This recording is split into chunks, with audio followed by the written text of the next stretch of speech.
Welcome to the Undisputed Podcast. I'm your host, Joy Taylor. We've got a packed show today. Skip, Shannon, let's get to it. LeBron now has 5 career playoff buzzer beaters after his heroics on Saturday night. That's 2 more than Michael Jordan had in his career. So if you're into buzzer beaters, it's advantage LeBron 5-3. If you're into championships, it's advantage Jordan 6-3. You know, whatever you're into. Shannon has LeBron narrow the gap with Jordan. Whoa. Is that a deer or a goat? You know what it is. Looks like a deer to me. Stop it. No, it don't. It's No, it don't. deer in headlights. No, it don't. Yep. Hold on. What you mean? There was a gap? I thought that was a place where you shop at. So now you shop at the gap? leap. Whoa. It's my time. Is it my time, Joy? Is it my time? Yes, Shannon. Is the gap? You shop at the Has gap? LeBron narrowed the gap? Not the story. I didn't know there was a gap. But no. Well, last time we did this, you said, well, he hasn't quite caught him That yet. was the So last now time. he This caught is him this now? time. Last time we talked, he hadn't hit 2-game winners. He hadn't become more clutch, Skip. The body of work is what it is, Skip. At some point in time, the resume, he just keeps adding. Because Michael can't add anything to his resume. This man is still adding to his resume. Now, what he's about to do, he's about to break the tie between Mailman, and Kobe Bryant. Joy Taylor, he's about to be for his 12th time in 15 seasons, first team All-NBA. He's about to do it 11 consecutive times. I don't know how it should be 13 and 12 because the year he took the team to the NBA Finals, Joy, he wasn't first team All-NBA. That's none of my business. I didn't have a vote that time. But Skip Bayless, if you look at his body of work, everybody keeps saying he's magic. No, he's the greatest all-around player we've ever seen. Magic Johnson had 4 seasons in which he averaged 20 points or more. LeBron James in his 15 career has never averaged less than 20 points in a season. He's 27.2 for a career. He's 28.7 in the playoff. Skip said he likes a guy that shows playoff merit. So here's a guy that's averaging almost 2 points more in the playoffs than he does in the regular season. So in other words, Skip, not only can he score, but he can rebound and assist the basketball. No one in the history of the game has been asked to do more than LeBron James because Magic always had Kareem. Always. Michael Jordan always had Cartwright to get rebounds. He's always had Dennis Rodman to get rebounds. And a lot of times, the offense was initiated by Scottie Pippen. So they're asking LeBron James, we need you to score 27 a night. We need you to get us 7, 8, 9 rebounds a night. And we need you to facilitate the offense by giving us 8 assists a night. And he's done that. And he's been one thing, Skip, he's been consistent with it. So for all these people, so the narrative is, he's not a scorer. Did you know this, Joe? I don't know if you knew this. LeBron James averages more points per game in the regular season than one Kevin Durant. And everybody thinks of Kevin Durant as a scorer. He averages more points per game in the playoffs than one Kevin Durant while giving you more rebounds and assists. No man in the history of the game has been able to do what my guy's been able to do on a nightly basis. Really? Therefore, he's the greatest player ever. From this day on, Shannon Sharpe. from this day on, when I speak of LeBron James, I will always stop it, Skip Bayless. I'm mercy. telling you, being disrespectful to this man. He deserves some respect this Monday morning. How can I respect that? Hey, Skip, you know what here? I thought that's a sheep. No, What does that mean? he was hungry. Oh, he was hungry. He Did was you- eating.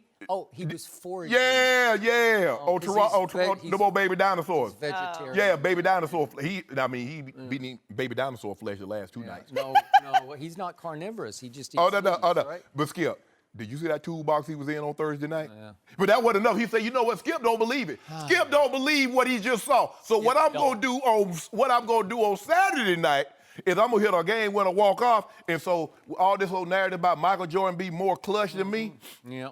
Joy, one more thing, but Skip, before I turn it over to you. I ain't really good. That wasn't enough? No, I ain't really good at numbers, Joy. So what I did, I hired a CPA and accountant. Because they went to school for numbers. Shannon Sharpe went to school to catch dog football. 12 for 214 and 2 tubs. Do you know 214 yards, Skip? You know what that is, the significance? That's the most receiving yards for a tight end in NFL history. Really? And O'Shea Sharpe got it. So I ain't good. I thought Jess Wooden had like 215 in He the game. wish he had it. Skip Bayless. LeBron James now has more walk-off winners in playoff history than Michael Jordan and Kobe Bryant. And both of those guys are thought of as being more clutch than him. But that's my business now. They made it my business, so I got to tell it. Tell me when it's my turn. It's your turn. Thank you. So, bottom line to this discussion is, I'm offended we're even having it. You're not offended. I'm offended. It's sacrilegious. No, it's I'm not. afraid we're all going to get struck by lightning because we keep doing this over and over. That's not in Bron's keep plan. daring that man upstairs enough. He's just going to have a lightning bolt come right down through all these lights and just hit this table and just cut it in half. That's not in Bron's plan. Okay. Well, he's Yeah, Bron's plan. Okay. Bron got a plan. Okay. So what you should cling to is, if your man LeBron James can lead these Cavaliers past Kevin Durant's Golden State Warriors in this upcoming finals, then at least we could start having the conversation. But until that happens, we have no conversation, because now LeBron has hit 4 buzzer-beating jump shots.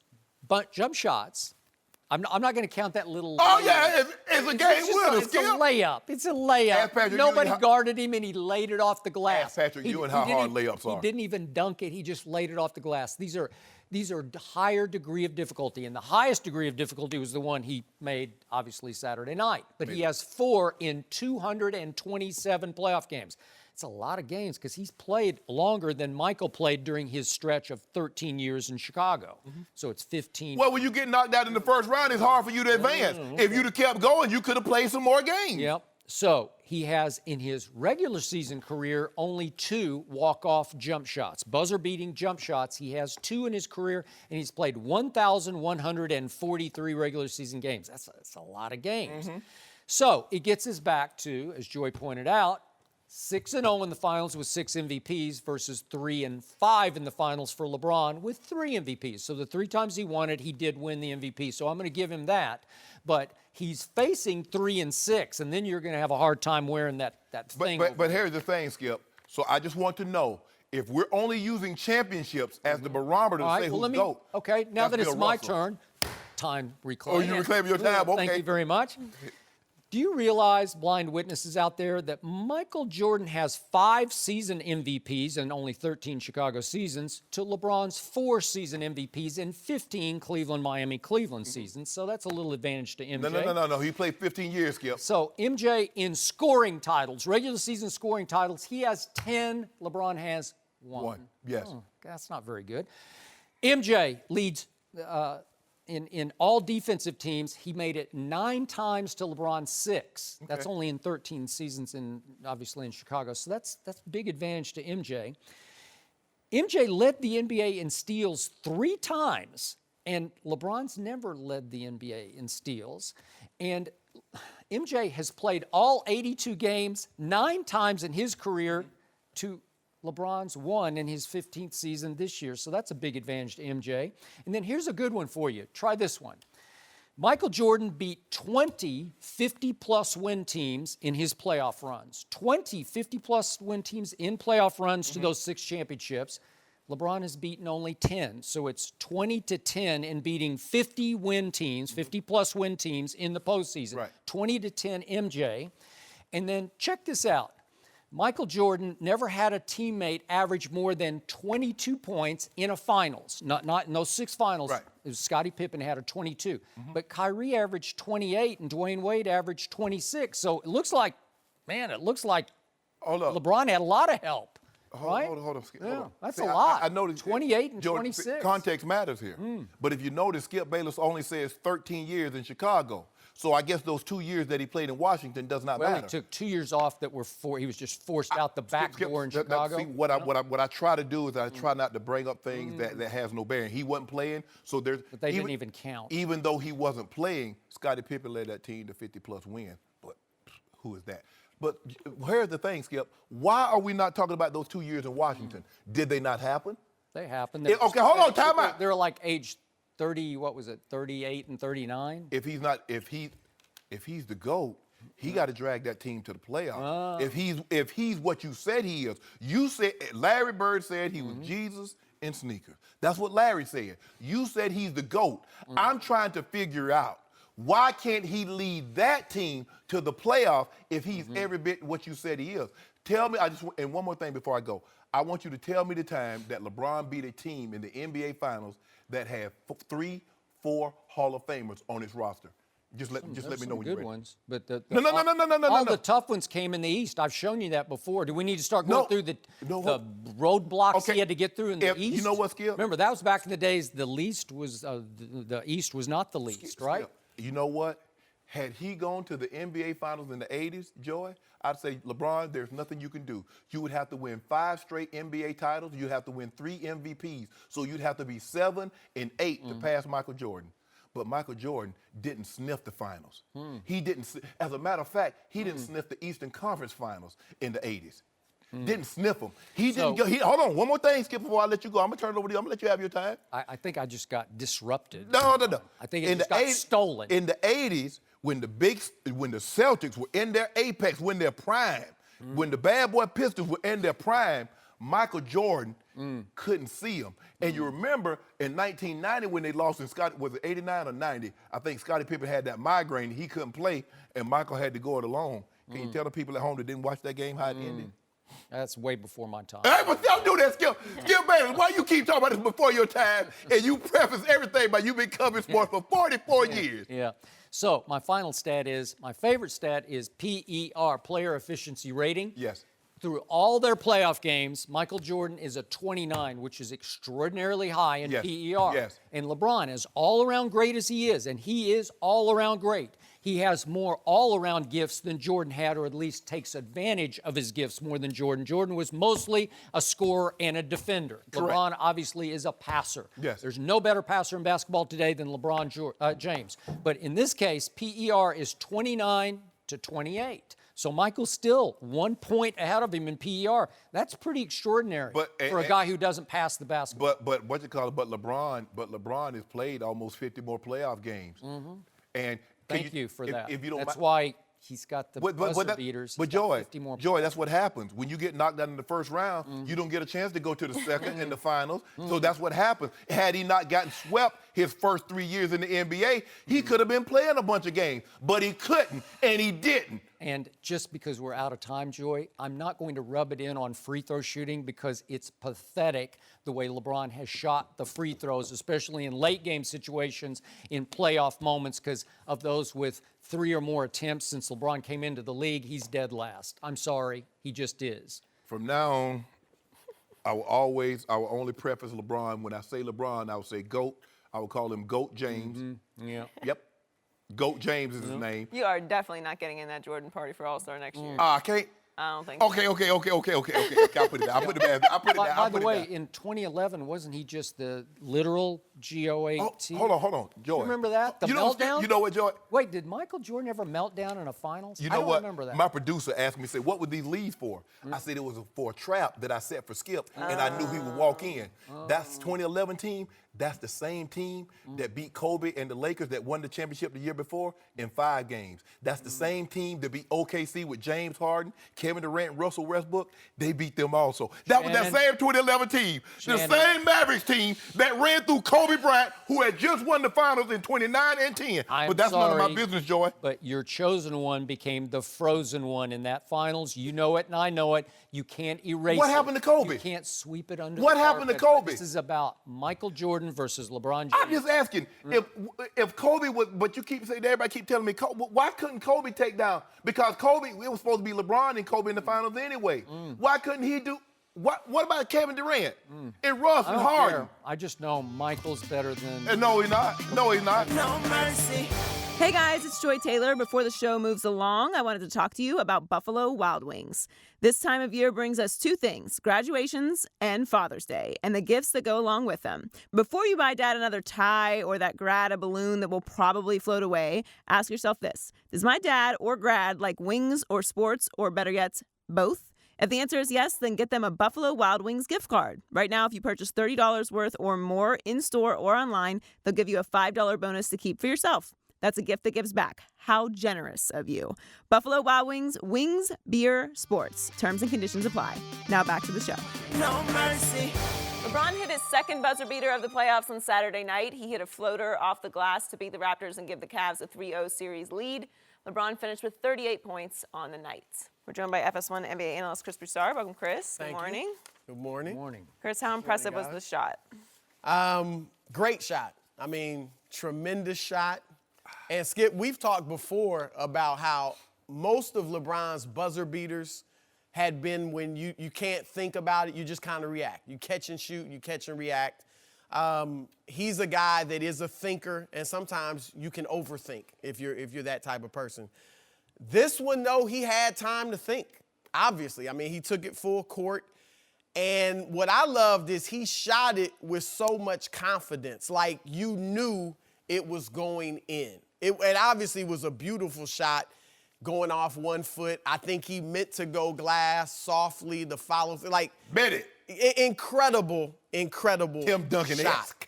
And I think one thing that has taken LeBron this year, at least offensively, to maybe the highest level he's been, is it looks like his mental toughness, he's always been, a smart player, but his mental toughness, I believe, is now caught up with his physical toughness. Mm-hmm. And he's thinking the game well. In the clutch, he's ready, he's there, makes the right play, makes the shots.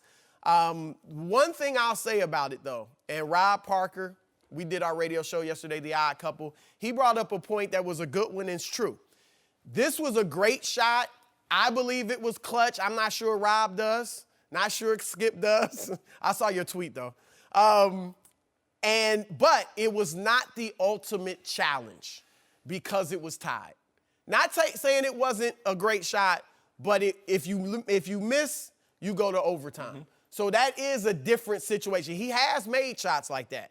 His first 2 buzzer beaters in the playoffs came in that situation where they were down. So that is a little bit more. Especially the Orlando and Indiana when he was in Miami. So he's done it before. This was a great shot, but that's the ultimate. When if you lose, you go home. You see, LeBron can never win because we keep changing the rules of the game. Because every time he scores, we change the rule and say, okay, now we take whoa. Now, I've never, ever heard when Michael Jordan hit a buzzer beater, anybody say the game was tied. Because they weren't tied. So he never hit a buzzer beater. I'm saying his two. First of all, I'm not taking anything from LeBron. You just did. No, I didn't. Yes, you minimized it. No, I didn't. It's not the ultimate shot, Shannon. You know that. The ultimate shot is when you are down. You see what you did? Now, and you brought up Michael Jordan. His 2 iconic shots, they were down. And if you lose, not Utah, I could minimize Utah a little because Cleveland, you lose, you go home. Utah, they lose, there's a game 7. Mm-hmm. So, I mean, it's just saying there's levels. That's all I'm saying. I think anybody would admit that. But that's the narrative. If you see, first of all, who's going to close for LeBron now that Kyrie's gone? Okay, he closes the game, and so now we got a hedge. You see, this was not life or death because they were if he misses the shot, they go to overtime. Okay, what happens when he hit the shot that tied it on the other night, the game 1? Agreed. Toronto? But you didn't mention that. You gave him no credit for that. He missed that shot. What happened? Who didn't? LeBron. Not me. I gave him credit. So tied 105. You could argue that was a bigger shot. You could argue that because you're right. You missed that shot. Yep.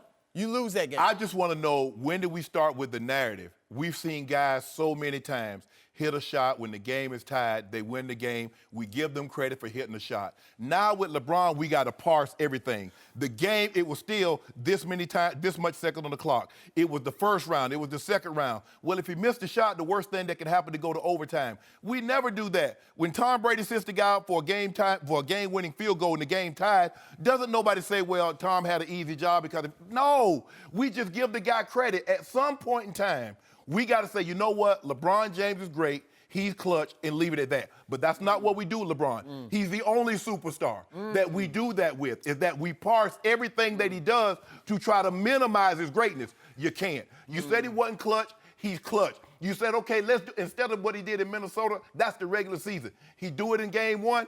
Oh, that's game 1. Michael Jordan shot over Craig Elo happened in what round, Chris Broussard? First game 1. Okay. He does, not only does, Skip said when he hit that game win over Indy, he hadn't had one in 3 years. Now he's had one in 2 weeks. And now we're talking about at the point of the game was tied. At some point, you're going to say, this is the rules. If the guy hits a game-winning shot, they win the game, you says he's clutch. We got to stop trying to divide it up. They weren't down 1. They weren't down 2. The worst that could have happened. At some point, He gets to play by the same rules all the other all-time greats have played by. And we have yet to judge him by that standard. Shannon Sharpe, we are sorry that the facts are getting in the way of your goat mask, but they're getting in the way. No. We're talking about degrees of difficulty. That's all we're saying. Back to the top of this debate. Again, the only good thing I can say about the shot that he made Saturday night was it went in. I give you that. I can't take anything away from you, but I got ahead of this. If you look at my Twitter timeline, I wanted to see him for once in his life just attack the rim. They had taken Ibaka out of the game. I don't know why. He can block shots because he had blocked 4 already in that game on Saturday night. There's no Ibaka. There's no DeMar DeRozan, who had just sort of gone in the tank, and Dwayne Casey had said, you're not playing anymore in this basketball game. So there are 2 really good defenders who are not on the floor. And all of a sudden, Dwayne Casey says in the huddle, let's take the ball out of LeBron's hands. But touche. Ty Lue finally made a head coaching decision, and it was absolutely brilliant. It's like simplistically brilliant because I wouldn't have thought of it. Let's just take the ball full court. I said, Skip, I was Full like, what? court? Why are you taking the ball up full court? Okay. Advantage, beast of the East, because if you let LeBron get up ahead of full steam, running the court like Gronkowski, except he's faster than Gronkowski, and he is being guarded by a rookie. OG Anunoby is Good defender, though. He's no OG yet. Yo, he he may ain't be no OG yet. someday He ain't he no might be an OG. OG, but he ain't one yet. Skip. He's the 23rd overall pick in the draft, which is late first round, and he's learning by the dribble. He's getting better. But he's never been in this situation against this guy. And Siakam was supposed to come and double, but he's like a second-year player, and he's still learning basketball, and he's like, wait, am I supposed to do it full court? So he just lets LeBron escape. Correct. And here he comes. Yes. So he's got exactly what I tweeted right before his very eyes. The super highway to the basket has opened. There's no Ibaka standing under the basket.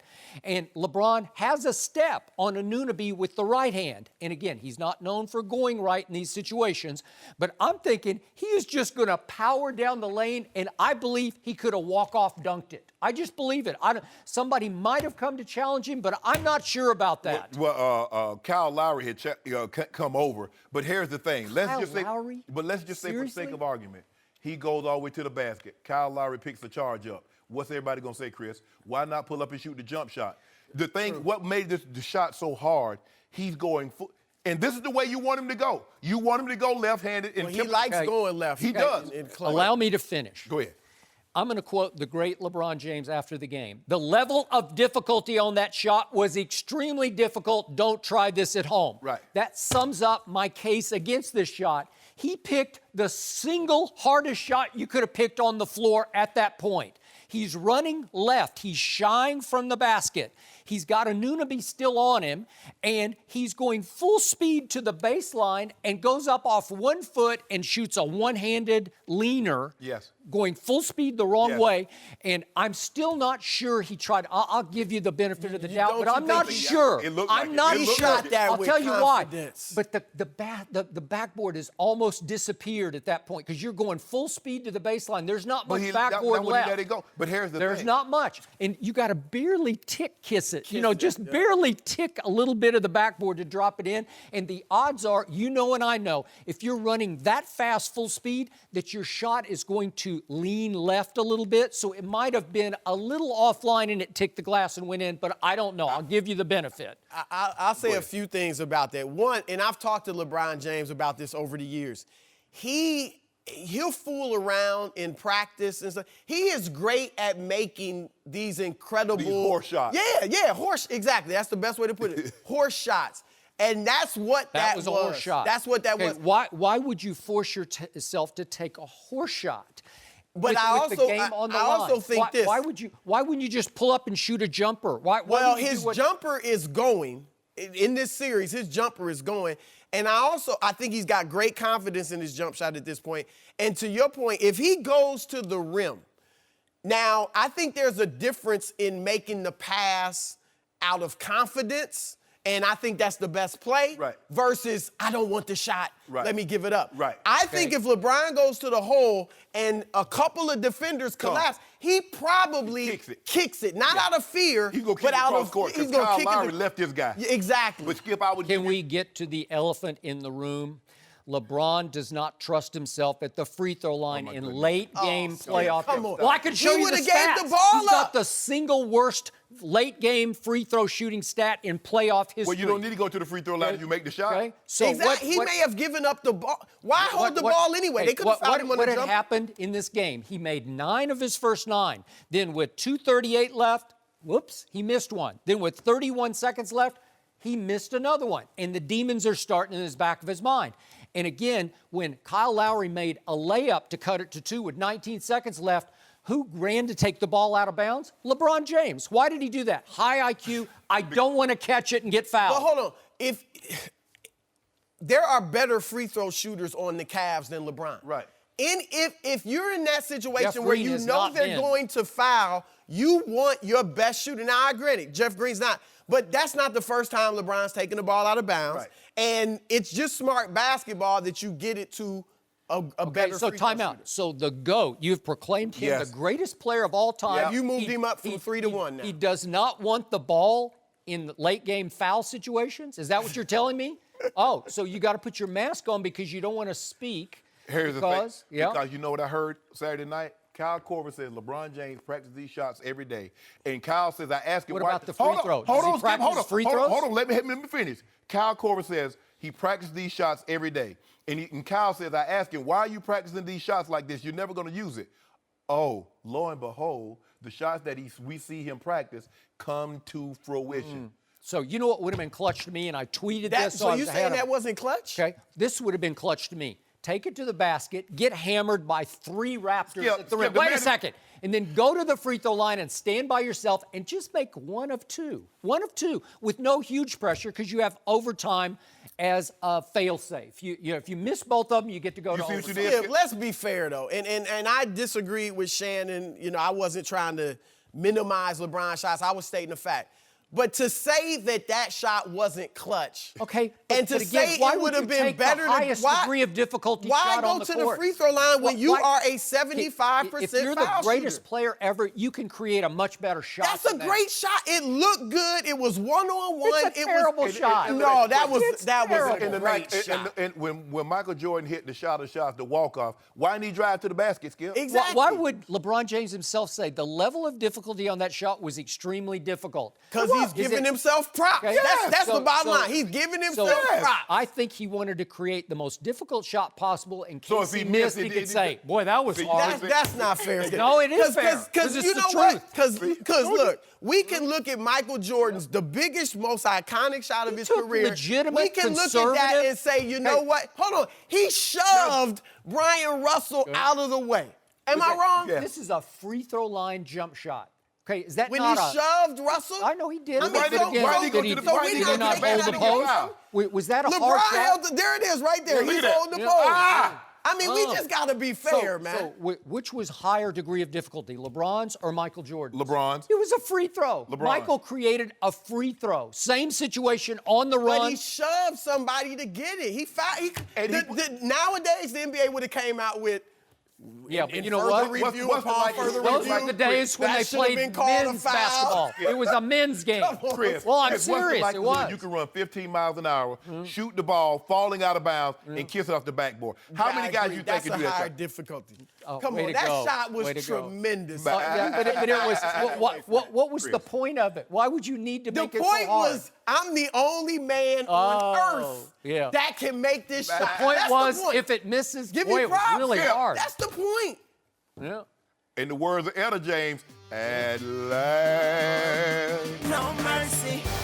The Celtics put the Sixers on the brink of elimination Saturday with an overtime win in Philadelphia. Al Horford was the hero late, hitting the go-ahead layup in the final seconds, then sealing the victory by stealing Ben Simmons' inbound pass. The Celtics are now 1 win away from a likely rematch with Cleveland in the conference finals. We're joined once again by Chris Broussard. Chris, how much of a threat will Boston be to Cleveland? I don't think they'll play them as tough as Indiana, but they'll play them tougher than Toronto. I think Philly. Yeah. I think Philadelphia, and I think you said this. Philadelphia would have been a bigger threat. I would have picked Cleveland, but I would have given Philadelphia a chance to beat them. I give Boston no chance. I think maybe they make it a 6-game series. Right. You know, maybe Cleveland takes them out in 5. But they just don't have the superstar power. That's just it. I do not see a team of really good players taking out LeBron James. And Kevin Love seems to have found his game at this point. This last 2 games, Kevin Love? Yeah, the role players have had enough time now that they've found their games. They'll have bad nights here and there, but no. The young guys have it. The older guys have. So, look, Boston's not good on the road. They're 1-3 in the playoffs. Their defense has not been as great in the playoffs as it was in the regular season. They're allowing teams to shoot 47%. Where they've been winning it is their three-point shooting. Yeah. They have an advantage there over their opponent. And Cleveland is a good three-point shooting team. That's all there is to it. And so I don't know that Boston will get that advantage. Brad Stevens, obviously a tremendous coach. That's a huge advantage for them, even though Ty Lue's made some good decisions in the postseason. But, you know, there's no way. They remind me of those Chicago teams under Tom Thibodeau, where they always maximize their potential. They got further than you thought they could. And I'll even go to the team when they had Derrick Rose and LeBron was in Miami. That Chicago team had beaten Miami during the regular season a few times. And in the playoffs, LeBron beat them 4-1. Now, granted, he had Wade and Bosh, but Chicago had a legitimate superstar at the time in Derrick Rose.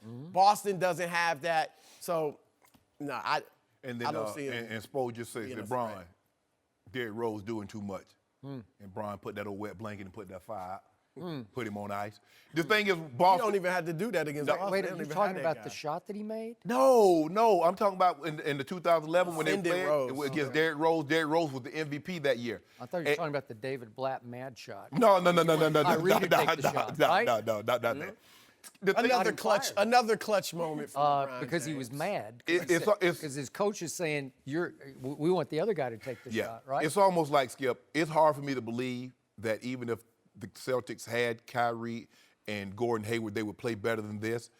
What they have now is, like you said, not a superstar. So they don't have anybody that's ball dominant. You got to swing the ball. Brad Stevens coached at Butler. He wasn't getting McDonald's All-Americans. He wasn't getting 4 and 5 guys that's one and done. So when you have lesser talent, what do you have to do to win? You got to move the ball. And that's what these guys do. They're athletic. They go about 6'4" to 6'9". Everybody can take you off the bounce. Everybody can shoot the three. Even Aaron Baines, 7 foot tall, 300 pounds, he making threes. They play, now, late in ball games, where they win a ball game, if a ball game is tough, tight, you better execute because they'll out-execute you. Every mistake you make, they'll make you pay for it. Every mistake the Sixers made down the stretch, Skip, the Celtics made them pay for it. And so, but Ben Simmons was atrocious, and he's been atrocious. They could be ahead 2-1. I'd argue they should be ahead 2-1, but their immaturity, you're right, Ben has been horrible in the clutch. Covington. Cleveland's not going to make those mistakes, though. That's so what do you got? King in 7 against Boston? 6. 6? So you got... I got 6. That's what you said. Toronto was going to win 2 games. Well, I thought the baby dinosaur was going to do something this year. Really? Skip, they the North. We the North. They keep on. They need to stay out my mentions talking about we the North. So you didn't have that much faith in the King against the. Well, Skip, I thought. I don't know what happened. I did. Well, I did. You got a sweep this round coming up? No. No, but see, here's the thing, Skip. I thought coming off that tough 7-game series, and Toronto was well rested, that Cleveland was just going like, okay, look, guys, we tired. And they had their chances. LeBron shot 40%. He was 1 for 6 from the free throw line, Skip, and they didn't win. 1 for 8 from 3. And so we knew from that point on, they were in a heap of trouble. So here's what's happening for the Celtics right here, right now. Terry Rozier is playing at Kyrie level. That's how good he is so far. I'm not saying he's better than Kyrie. He's having at least the impact that Kyrie would be having in this series right now. in every way, shape, and form. He is making things And better happen. defensively. That's what I'm saying. Although Kyrie had his moments this year, he sort of went along for the ride because they all play better defense. The other thing that is happening, Jason Tatum is already better than Gordon Hayward. I'm not the biggest Gordon Hayward fan. He's just better. I would agree. He's already better. And cheaper. He can do more things. Well, he's way cheaper, but he's just better. And I like Gordon Hayward. I just don't love him. And was he going to change life in Boston?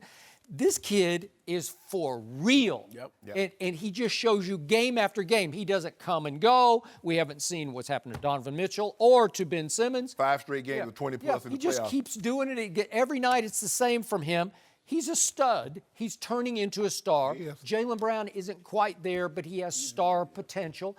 And Al Horford just knows how to play basketball. That's all I know. He's made 5 All-Star teams as much with his head and his heart as his talent, because his talent is okay, but he makes shots sometimes where I say, how did that go in? Yeah. I don't know. He just knows a how to play. professional. Yeah, Right? He like can, David West when he was at he his can best. defend. They'll let him initiate the offense at the top of the key. Yep. He seems to always make the right decision, and he's doing a heck of a job on Joel Embiid. Yep. Now Joel Embiid's like, I don't understand how a guy plays a whole game, or basically 2 games, and get 1 foul against me. But hey, for whatever reason, they're not calling it. Some of it because you stay on the perimeter too Right. much. So, Get your butt on the block. Here we have these 3 teams. We have rock, paper, scissors. And I believe that the Sixers would have been a rock to LeBron's scissors, because they would have had that they can keep LeBron. Those 2 7-footers can keep him from the rim. Yeah. He doesn't have the super highway that I see him have repeatedly against the Celtics. Yeah, 'cause what happened right after the trade deadline when they acquired all their new Cavaliers? Right. They went right up to Boston and they just Blew the doors kicked off them. their butts. Yeah. Kicked them right out of their own building. And I think you would see mostly this happen in this series. I'm going to sleep on this, but right now I'm leaning toward Cavs in 5 in this series. Because That's how. the thing is, Skip, if you look at Cleveland and them playing Toronto, they really can't stop Valanciunas, but he's not an offensive threat. No. Well, Embiid is a bigger, more skilled Valanciunas. He got 21 and 20 the first game. So what you going to do with Joel Embiid? I agree. Philly would have caused them problems. Because Philly caused them problems. On March 1st, they went to Cleveland. Remember that? And it was pretty convincing to me. Yeah. And then Cleveland had been playing well. Yeah, and then end of regular season, I know maybe LeBron and those guys mailed it in a little bit, but it was at Philly, remember that game? And it went to the wire. LeBron he got forced to make 3 free throws to get to overtime, but at least it was a fairly close game. But remember, in that game, was Philly up 22? Yeah, they were up huge. 22, right? Yeah, they might have been up more than that, because at one point they was what? It was halftime was 78, 55, 78? Yep. Yeah, 50, something like that. And they whittled their way back into Okay, it. so Boston's paper covered Philly's rock. That's what happened. One thing Boston has going for it in this series that Toronto doesn't is they're not afraid of Cleveland. Kind of like Indiana. They not spooked by LeBron. Like they'll That's go what I out like. That's what I like. Ain't nothing like a man. Ain't nothing like somebody be talking big and then they turn and run at the first sighting of the guy. Because he coming. And when he come, Indiana wasn't scared, but he cut butt. He put them, dropped that. You know what? They in the very end, they were scared. Like the door swung wide open. LeBron checked out, went to the locker room. All of a sudden, you have a chance. You could dethrone the They can't king do nothing here. with him, Skip. They weren't ready. In the East, LeBron James ride everybody like they ride scooters in Mexico. Now, I've never been to Mexico, but I heard they ride a lot of scooters. But if you play in the East, you got to deal with that man. What's the difference in riding scooters in Mexico or anywhere else? But it's, when you're a tourist, you got to get on the scooter. You know what I'm saying, George? You've been to Mexico. You get the scooter, you be the little vest. I spend my time on the beach in Mexico. Okay. But if you have dreams, you have hope, aspirations of playing in the finals one day, and it happened to be between the years 2010 and 2020, if you in the East, So you're asking for the wrong thing. Does the king ride Golden State like a little Vespa? That's the next mountain to climb. It is. It is Climb that one, Indiana. and we might start having that conversation that's about that man. That's why, look, the platter is set. I will not hold it against him at all if they get demolished by Golden State, because they should. Yeah. But embrace the moment, LeBron. You want that ghost in Chicago. This it is is. what you got to do. Okay, let me- It's a heck of a mountain to Yeah, climb. right there. Okay, Chris, thanks for joining. No mercy. Hey everyone, Joy Taylor here, and before the show moves along, I want to tell you about an exciting new show. It's called the Fox Sports Daily Brief, available only on Facebook Watch. We all know everyone is busy, but the Fox Sports Daily Brief takes the biggest stories in the world of sports and delivers them to you in one video on Facebook. It's all you need to know about sports from the biggest stars at Fox Sports. So log on to Facebook and search Fox Sports Daily Brief and look for new episodes weekdays. Now back to the show. No mercy. Des Bryant still has not been signed nearly a month after getting released. Last week, Adam Schefter reported that most teams would not sign Des even for the league minimum. But Cole Beasley says that's crazy. I've seen the things going around that teams won't even sign him for minimum. I'm like, that's the dumbest thing I've ever heard. Des was always a great teammate to me, and he did want to see other guys succeed. Every wide receiver wants the rock, and he's so passionate, it may come off the wrong way to some people. Now Des, he has a chip on his shoulder, and that's something, I mean, he's already an animal already. And now, like, I've actually seen him working more than I've ever seen him work. Like, it's scary. Like, if he gets to another team and he gets that shot, I promise you he's going to be ready.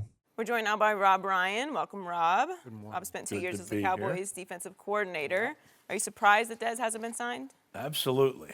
I think Des is one of those guys that come around once in a generation, and to me, you know, he's got to find a spot. And I know he recently turned down an offer, multiple-year, you know, offer, so he'll find a home. It's just going to be interesting to see, you know, where it is. For me, I'm a little surprised, Skip, that he turned that offer down without having a fallback plan. And it's kind of like, you know, you're out in the boat, the first thing they tell you is make sure you have a life preserve. Well, Dez was out in the boat with no life preserve because he had no fallback. He had no other where to. You got to know, if you turn this deal down, Skip, I got to know that my agent has a contract in hand that I can go somewhere. Now, Cole Beasley said, you know, he's going to have a chip on his shoulder. Well, he should have a rock pile. Because what happened in 2015, Skip, after he had that monster year in 2014, what happened in 2015? So he didn't have that chip on his shoulder in 2015. Okay, what about 2016? Yep. What about 2017? And you keep saying, well, Dad's passion, and some people take it the wrong way. The only people that took it the wrong way was the people that it mattered to, and that was the higher-ups. Jerry Jones, Stephen Jones, Will McClay, the people that makes decisions. They felt that his behavior matched with his play is no longer warranted the money that he was going to be paid. So they say, you know what? We're not going to try to trade you. We're not going to ask you to take a pay cut. We're going to flat out release you. And for you to say, that's stupid, all I know is, here we are, Skip. Now, Dez just has been released, I think, maybe a month now. And he has yet to sign with a team. So it doesn't sound as dumb as maybe you might think, Cole Beasley. Correct. So, Coach, you were their coordinator in Dallas in 2012 and 2013. Right. 2013, Des Bryant broke out. He broke loose on the National Football League, and he was virtually unstoppable because the quarterback and he had a wavelength. And Tony Romo stayed healthy for all 16 games, both of those seasons. You went 8-8, but he was lighting it up because Romo would just trust if he throws it up over there, 88's going to go up and snatch it out of the sky, right? Absolutely, yep. And it was a beautiful thing to watch all the way through 2014 when Shannon and I were making the case. He just might have been the most dominating receiver in football in 2014. Yep. Well, what do you always say about the National Football League? You're only as good as your last game, right? And so when the calendar flips over to the next year and you have been paid, you got your money. Right. You're on the cover, not of Sports Illustrated, you're on the cover of Rolling Stone after 2014 in the summer. You have broken through. You have crossed all platforms. Right. You are a national celebrity. It starts again. You got to go back it up, right? Absolutely. You have to be that guy. Right. And in 2015, he wasn't that guy. Look at these targets he gets in 2015, 16, and 17. I'm going to just give you the percent of the balls thrown to him that he caught. In 2015, he caught 43% of the passes thrown to him. I got to tell you, that's horrible. It's too many times incomplete to Those 88. empty possessions. You know, it just empty. Then 2016, 52%, and then his targets rose a lot last year, 52%. It's not enough. I don't know how it was so Des dependent last year. Every time Dak is reading, because a lot of times it's single coverage on 88. Oh, I got to go there. Right. And only 52% of the time that works. You're going to lose a lot of games doing that, and that's what happened. And I can't condemn little Cole Beasley for That's his standing guy. up for his Yep, guy. back him. And really, it's not his guy because Cole became his guy, became Dez's guy. Dez loved Cole. They were a nice compliment. Cole could just sit down underneath that little slot. And then last year, do you realize, you want to talk about plummeting? So Cole Beasley goes from 75 catches in 2016 to 36 catches last year. Why was that? He was getting doubled a lot. You know, they were just bracket coverage inside saying, we're not going to let Dak, you can't throw it to that guy. You can throw it to Witten, okay, because he won't really hurt us. He'll just catch it, and it'll be 6 yards. Yeah, well, what we're going to do, Skip, is that they still had that offensive line, especially early. They did. We're going to take away the run. We'll play one-on-one with single coverage. If it's close, we'll play in and out on Cole Beasley. We'll take the quick throw away and make Dak pump, and they have to go to Dez. You see, Skip, normally what a great player does when he achieves success, be it on the football field or whatever success is, or he gets paid. Most great players, once they climb one mountain, the really great ones find a new mountain to climb. That is true. I'm not so sure that when Dez got paid and he was being talked of, okay, now what do I do? Where did he go from there? I tell you what, I think, look, Dez is 100% genuine. I mean, he really is. I got it. I don't think what people are saying and the money affects the kid. I think the biggest difference is Dak Prescott is a throw to the open receiver quarterback. Right. And he really is. Right. And when it's one-on-one, absolutely he should go out to Dez. Absolutely. But when the throw's not where Romo used to put it, right over the guy's ear, where Aaron Rodgers puts it, where Flacco put it to Anquan Bolden, the numbers are going to drop. Now, the concentration numbers at the end there where he's dropping the football, that's a new thing for Dez Bryant. He doesn't do that. He's got great hands, probably some of the best hands that have ever played the game. But all of a sudden he starts dropping. Here's the thing that I noticed when I was in Dallas. All right, some people are tough enough to take the heat, like myself. All right, but there's others that it affects.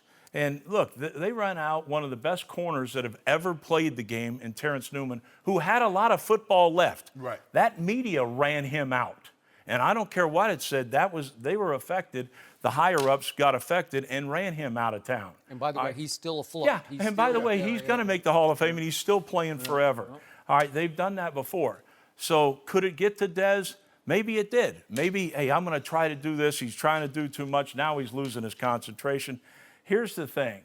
How many times has this been done before? Anquan Bolden, they got rid of. Steve Smith Sr., Randy Moss. When I was in Oakland, the coach said he couldn't play. And I remember he told Al Davis that. And Al Davis loves players. And he loved Randy Moss. So we dump him. That was great. And you know who gets dumped after that? The coach. Yeah. All right, so guess what? The heat's on. This is Dak friendly. Stephen Jones said it. It's Dak friendly. Everything's Dak friendly. Let's get a new receiver coach in. Let's do things different, and let's see how it goes. But if it doesn't go well, trust me, there's going to be something going on in Dallas, and it's not going to be that pretty. Robert, this is where I'm going to disagree with you. Okay. Because what we haven't seen. Now, Will McClay said that this is very odd that a general manager will say this, is that what we noticed is that Dez could not consistently win outside. Now, he can't consistently win outside, and his route tree, the number of routes Dez run, every cornerback that comes out here has said we play Dez for basically in-breaking routes and the back shoulder fade. Every last one of them. That's true. None of them says that we play for the speed out. None of them say we play for the deep ball. Nope. They say we play for two routes. Well, if you can't consistently get away, you're limited because they don't move you around. They don't line you up in the slot. They don't really stack you a whole bunch when they get three wide and then somebody can't press you. When you're limited, you can't consistently get open, and you're only limited in your route running ability. What are they supposed to do? That's the tape does not lie from last year. So that's they're true. looking at it saying, I don't know about this, because Dez, if he's not getting the football thrown to him, can cause some waves. Watch the way that Dallas has played, though. Okay, you guys have all touched on it. Hey, we can go out here, we can play in and out on the inside receiver. That free safety's alignment has changed in 3-by-1 sets. Yeah. He's not right down in the middle of the field anymore, fellas. He's more lean to the X. That gets him off of throws. That lets that corner play more aggressively, and that's the way these Raider 3 coverages are playing, and that's how they've always played. So, it's not like it's just him, and that's it, all by himself. Look, I know this. the fit wasn't perfect with Dak Prescott. Dak Prescott is going to throw to the open receiver. I think it's going to be good for both. I hope he goes to Baltimore because they've had success with Bolden. They've had success with Steve Smith Sr. They also went and they stole you from Denver. All right, and how'd that work out? And Ozzie Newsome knows better. There's one team They that tried, Rob. That's He right. turned them down. And you know what? I don't know who his agent is, but it needs to be me. I'll go make him go. So the scariest, but the best thing Cole Beasley said in this interview was, "I've already seen Dez working more than he's ever worked." That's not good. I don't know. See, I've never seen that. Des Bryant has been a hard-working guy. Look, this was my next-door neighbor in training camp. He's all football. This guy loves football. He's so passionate about it. Like I say, he's a genuine article. And he compared him, well, he's a wild horse. That's what he is. Right. And believe me, I made the mistake of putting a first-year corner on him first day of practice, and Des Bryant punked him, knocked him down so bad he had a terrible career. He's still playing, but he's not any good, and it's because Des punked him. All right, so I believe in Des. That was the beginning. That was the beginning of the end. Dumbest thing I ever did. But I'll tell you what, I love Des Bryant, and I believe in him. And I've seen, look, all history has shown great receivers can come back. Yeah. Right. And if he's working this hard and this dedicated, man, it must be off the charts because I've seen him. He is a worker. No mercy. Ben Roethlisberger does not seem very happy with the Steelers' drafting of Mason Rudolph. On Friday, Ben said, quote, "I was surprised when they took a quarterback because I thought that maybe in the third round you can get some really good football players that can help this team now. Nothing against Mason. I just don't know how backing up or being the third string helps us win now." We're joined once again by Rob Ryan. Rob, does Ben have a point? I tell you what, no. This is the most competitive league there is, and every year people are drafted at everybody's positions, and it's called being competitive and things like that. That is a very immature attitude to have and say, oh, it's win now, whatever. Pittsburgh is one of the most professional organizations, in football. They've won more Super Bowls, and they've done it for a reason. You think back, they're going to draft the best player. They draft Cam Hayward. Cam Hayward's going to a defensive line where they have 3 All-Pros on it, in a 3-4 defense. That's everyone's an All-Pro. All right? He sits on the bench for 2 years, ends up now he's a perennial Pro Bowler. Was that a wasted pick? I don't think so. Right. Hines Ward, a 3rd-round pick, who was supposed to be a first-rounder like this quarterback was. He falls all the way to 3rd round because he doesn't have an ACL in one of his legs. All right, he had to sit on the bench for a year. Well, how'd that work? He's a Hall of Fame receiver. So Ben needs to play quarterback, which he does really, really well. Right. And let his teammates, let those guys select the best players for their team. And watch this big kid develop. The only point Ben has is on top of his head, Joy. And unfortunately, that's not the point we're trying to make. Skip, here's the thing. This is what we know about great franchises. Great franchises that's run really well. Yep. What they do is that they find replacement to players before the player actually walks out of the door. So Ben Roethlisberger would like to see it because no matter what anybody tells you, when a quarterback leaves, they like to see the team struggle. Because you know why, Skip? It was because of me. We're having success because I was doing my thing. Well, here's the thing, Brent, that the Steelers are up against. Every other Friday, you're talking about retiring. So what do? Do they wait till you actually walk out the door before they try to find an adequate replacement? Who knows? All of a sudden, you might fall back in love with motorcycles again and hop on one with no helmet, and there you go through a windshield. Or you might take a road trip. There are a lot of college campuses open, this time of year, so we never know. The Steelers have to prepare for what is in the best interest of the Steelers. Because guess what Ben is doing, Skip? Preparing for what's in the best interest of Ben Roethlisberger. If he doesn't owe Mason Rudolph anything. But let me tell you how I did it, Skip. I felt that when they drafted Todd Heap, I felt if I got injured at any point during the season and Todd Heap had to play, if he wasn't ready, it was my fault. Because I was in the room with Todd Heap every day.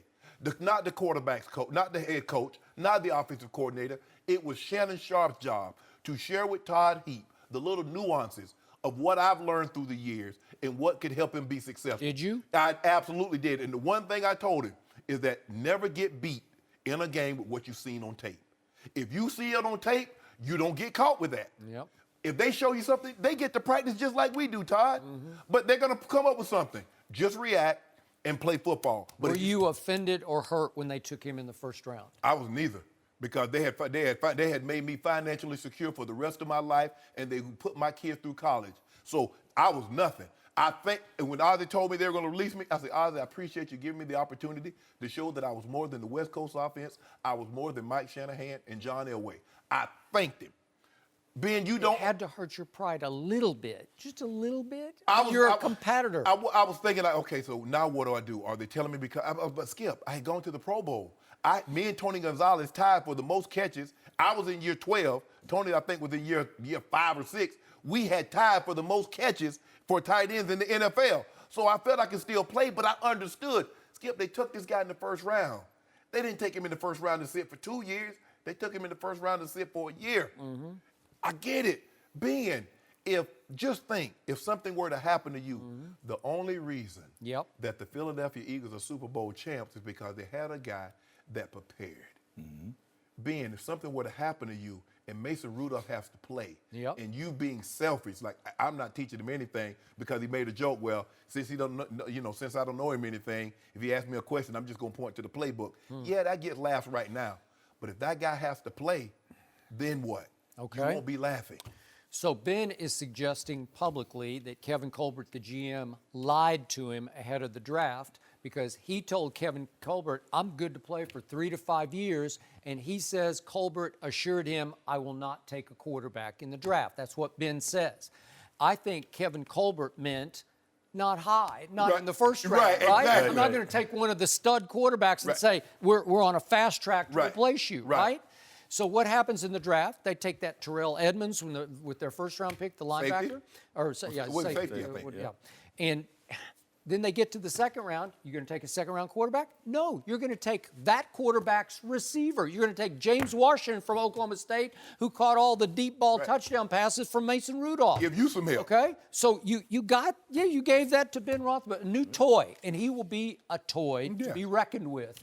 So you gave him Juju Smith-Schuster a year ago. That worked out pretty well, right? So here's another weapon for your arsenal. You got a whole array of wide receivers. You gave up Martavis, obviously, to Oakland. So here we go, and it goes to the third round, and Kevin Colbert's looking at his board saying, I got a first-round grade on Mason Rudolph, like a later first-round grade. And he's just doing what draft masters do, and he's pretty good at the draft. And he says, I don't have any choice. I got to take him with my third-round pick. And Ben's saying, well, you cost me another player. Well, you got one for the defense and now one for the receiving corps. Well, Kevin Colbert should say, you cost me an offensive coordinator because the greatest years of your career was under Todd Haley. And basically, you threatened to retire if he wasn't gone. So then what? Ben, you act like you see Ben. See, this is what I'm starting to see about Ben. Ben really wants to accept no culpability when anything goes wrong, but he wants all the praise heat when everything goes right. Ben, Todd Haley is out of there. Your best seasons happened under him. You're the only guy with 2 500-yard passing games under Todd Haley's watch. Your best numbers are under Todd Haley. But for whatever reason, both of you guys are stubborn, you're bullheaded, you want to do your thing. But the Steelers owe you nothing, Ben. The Steelers got to help me out. When was the last time Ben Roethlisberger beat Tom Brady head-to-head? I don't know. So how much cachet do you have if you can't beat that guy one time? You're just owned by the New England Patriots, right? Let me ask you a question. As we're starting to see, you think Bill Belichick goes to Tom Brady and tell him who we drafted? Aaron Rodgers is upset because they didn't tell him about they were getting rid of Jordy Nelson or letting his quarterbacks coach go Alex Van Pelt. So you got no more cachet than them. You think Sean Payton is telling, hey, Drew, what you think we should draft in the first or the second round this year?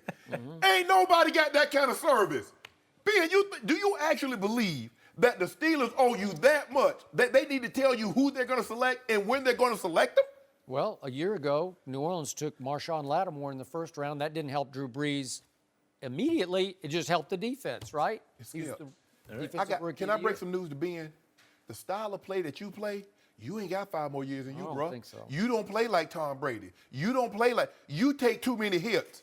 Good luck with that 5-year plan, taking all those sacks and all the hits you take. Good luck. I wish you well, but your style of play doesn't look like 5 more years to me, Rob. Now it might look like that to you, but it doesn't look like that to me. No, I mean he's been a fantastic player, but he has had injuries. Yes. I mean, he's been banged up, and he sits in there and holds that and takes more hits than anybody because he can shrug them off. Right. But I think it was just a mistaken judgment. Look, it's an immature reaction to a player being selected. It's not like when Todd Heap was selected for you. You're a mature man. You could handle that. Obviously, Roethlisberger's been through some of this before, but it's just, strange reaction to somebody that probably is going to help the team. So he still hasn't grown up in his 15th season? Yeah. I don't know. Yeah, it just. I don't know. Also, I mean, he's hinting at retiring, like you said, every every other week. year. Yeah. What do you expect them to do? What do you expect? It's not like he's like Tom Brady out here talking like he's going to play till he's 50. We united, Skip, and then I didn't want to do Yeah. this. I wanted to clock the ball, but the coaches told me not to. So we know he'll throw Some people ownership, up. yeah. And why would you ever give up information that you and Kevin Colbert had That's that was true. between you guys? Why would you ever Being make a that little public? emotional. Sometimes you get your feelings. Rob, thanks for joining us. No mercy. Thanks for listening to the Undisputed Podcast. I'm Joy Taylor. We're back again tomorrow morning at 9:30 Eastern. We'll see you then. Fox Sports 1 of 1.